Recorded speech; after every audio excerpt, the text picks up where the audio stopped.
have another What's for Dinner video for you today, sharing my family meal plan with meals that are sophisticated, elegant, and family friendly. Hi everyone, Jennifer here, and welcome back to the Daily Connoisseur. I have another What's for Dinner video for you today. I've collected some of the highlights of my meal plan for the past few weeks, and I'm sharing them with you in today's video.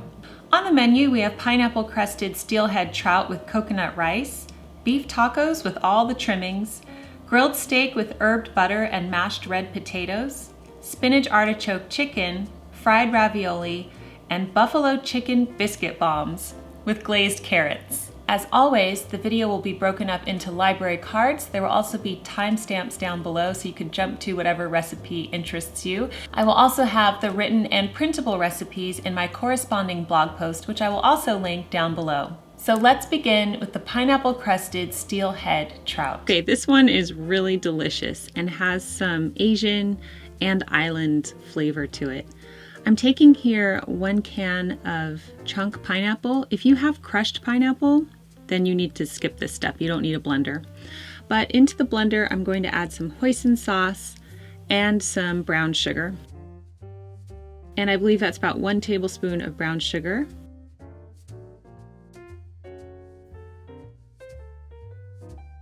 And then I'm going to add 3 tablespoons of hoisin sauce. If you have a different sauce, like a plum sauce or another type of Asian sauce, maybe teriyaki sauce, you could substitute that as well. Here is my steelhead trout. You could also use salmon. Salmon would work really well for this recipe. So I'm preparing it for the oven by sprinkling it with salt and pepper.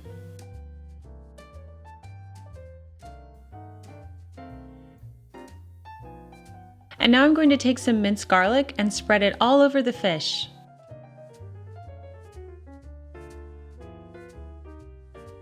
And now I'm going to pour my mixture on top.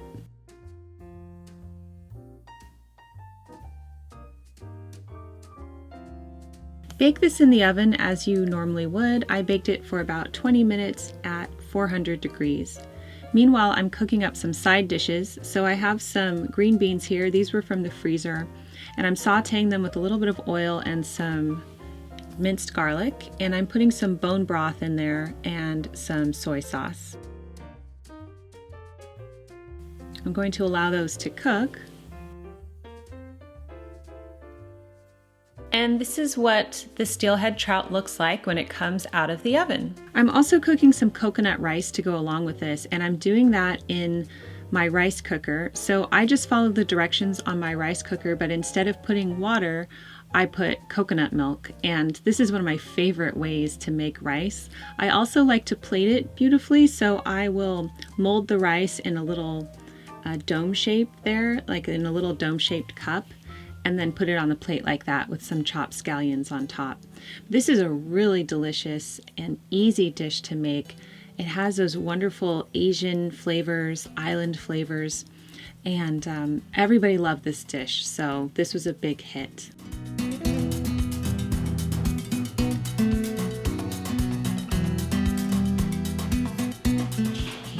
I wanted to show you what it looks like when I serve the tacos that I usually serve. So I usually do beef tacos because it's my family's favorite. And here you have just ground beef with some chopped onion. I like to put, oops, it's very hot. I like to put olives in it. And let me get the steam out. There we go. I like to put olives in it. And then of course taco seasoning and the water. I just followed the directions on the taco seasoning packet. So that's the beef taco mixture. I like to fry up the corn tortillas like I've done so here. Sometimes I will make the flour tortillas, the raw ones. Those are really good too. And then I have a variety of toppings. They will just change depending on what I have. But today we have shredded cheese, some chopped red onion, chopped cilantro, chopped scallion, and some limes. So this is my family's favorite. I will serve salsa too. I need to get that out. And if I had guacamole, maybe we'd put that too. Of course, the cheeses could change, the onions could change. It just depends on what you have. But this is my kids' absolute favorite meal, and I could probably make this every week and they would never get tired of it.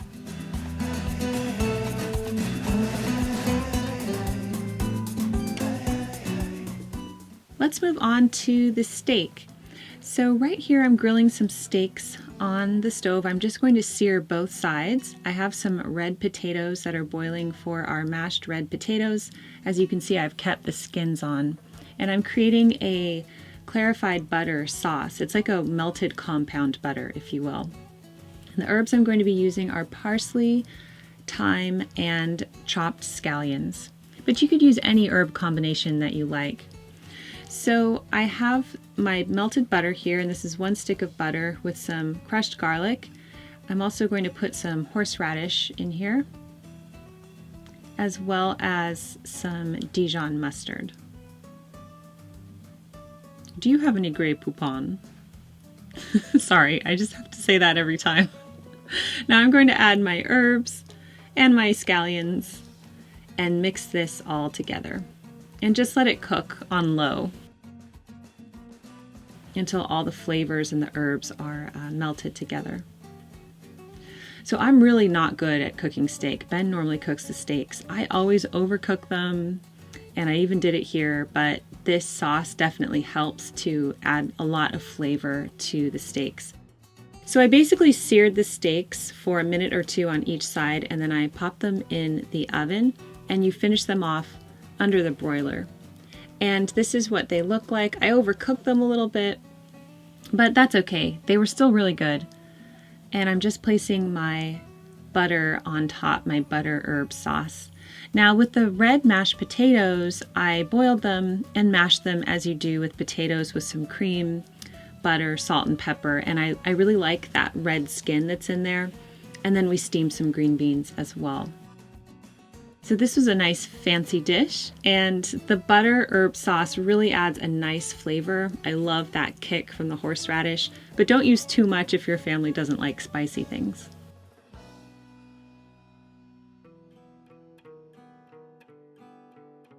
All right, time for spinach artichoke chicken. I'm going to make spinach artichoke chicken for the main meal today, and I have 3 very large chicken breasts. 2 of us are not here today, so there's only 4 people eating, and this will be plenty of food for us. I am improvising on this recipe based on what I have, and I had some cooked spinach from earlier in the week when I made, what did I make this for? Oh, I made some enchiladas, and I put spinach in them a few days ago, so I have the rest of the cooked spinach. So I thought, what can I make that would be good with chicken? So I'm going to make a spinach artichoke style dip for this. So in here I have a block of cream cheese and about a tablespoon of minced garlic, and I'm going to add all of my spinach, and I guess that would be about a cup of spinach. Then I have some artichoke hearts from the pantry, and I'm going to add that to it as well, and some shredded mozzarella cheese. I'll add about a cup.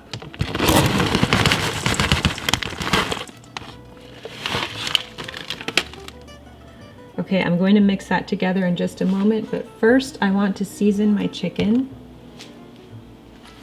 So before I forget, I have some chopped parsley as well.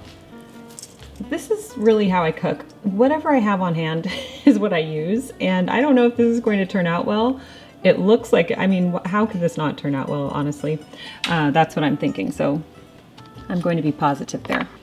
I'm going to season the chicken now, and I'm going to use salt, pepper, garlic powder, onion powder, and lemon pepper. I really like that on chicken. I used to only use that on fish, but it's good on chicken. All right, let me move this over.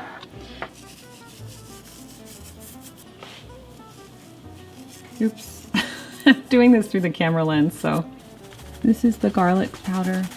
Maybe it's a teaspoon total. Yeah, let's say a teaspoon total of each.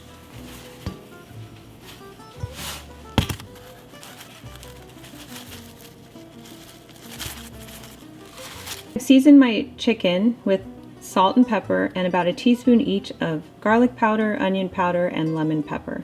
And now I'm going to mix this together, spread it on top of the chicken, and bake it in the oven.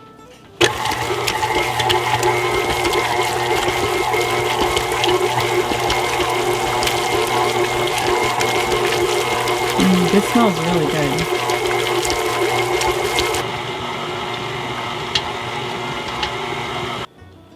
Okay, I just tried the spinach artichoke dip I made, and it's so good. This could even just be a good dip on its own for chips. This is what it looks like after you mix it up in the mixer. And it's so tasty. I don't even have salt and pepper on this, but I salt and peppered the chicken, so that should be fine. Okay, I'm going to pile this on top of the chicken.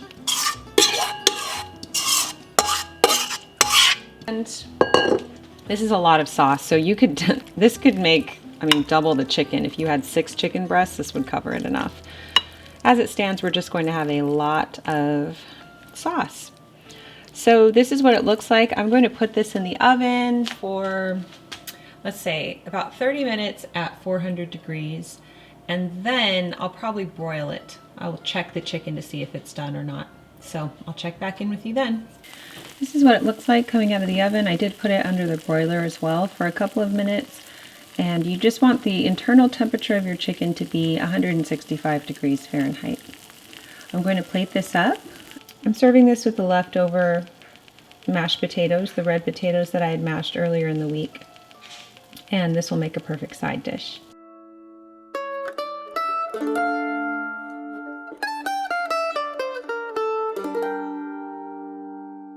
I was really craving fried ravioli, like real fried ravioli, fried in oil. So I did make some. I've made this on the channel before, but basically I coat the cheese ravioli in, I have no idea what my camera's doing here, in eggs and then in some seasoned breadcrumbs with Parmesan cheese, and here I am frying them. Now if this completely freaks you out by frying something in real oil, then you could always use the air fryer. Or you could bake them. But today, like I said, I wanted that fried ravioli, you know, the kind you just get at an Italian restaurant. So that's what I did, and they were so good. So you're just going to fry them, flip them evenly, don't let them burn. And this is what they look like. I drain them on a paper towel so that the excess oil comes off of them. And you will serve this with a little side of warmed up marinara sauce and a garden salad.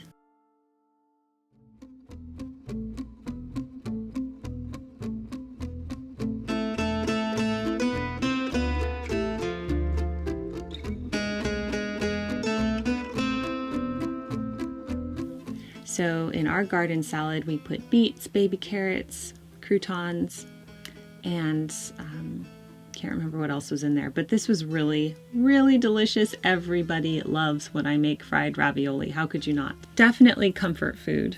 All right, it's time for those buffalo chicken biscuit bombs. I got this recipe off of Delish. I did modify it for myself, so I'm going to leave my modified recipe as well as a link to Delish's recipe in my corresponding blog post.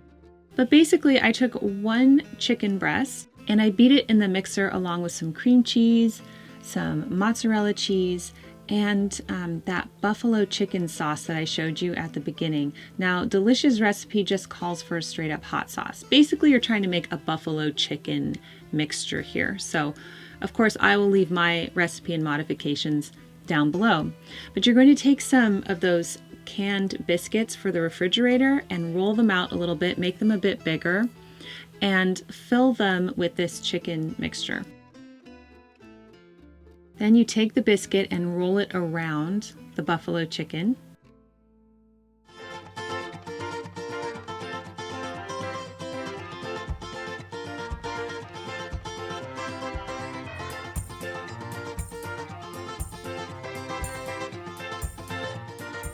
And brush the tops of those with some melted butter and pop them in the oven until they are cooked.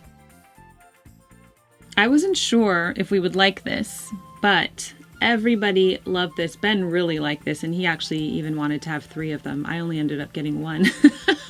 I served this with my glazed carrots, and the way I like to glaze my carrots is I will boil them and then drain the water and put a pat of butter and some honey, and that's my kids' favorite vegetable side dish. We also served this with some grilled asparagus. So these were surprisingly good. I mean, really good.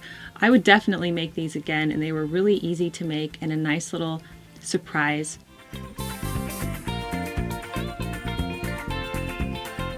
enjoyed today's video and that you got some inspiration for what to serve for dinner this week.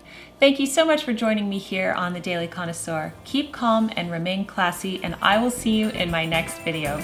Bye everyone!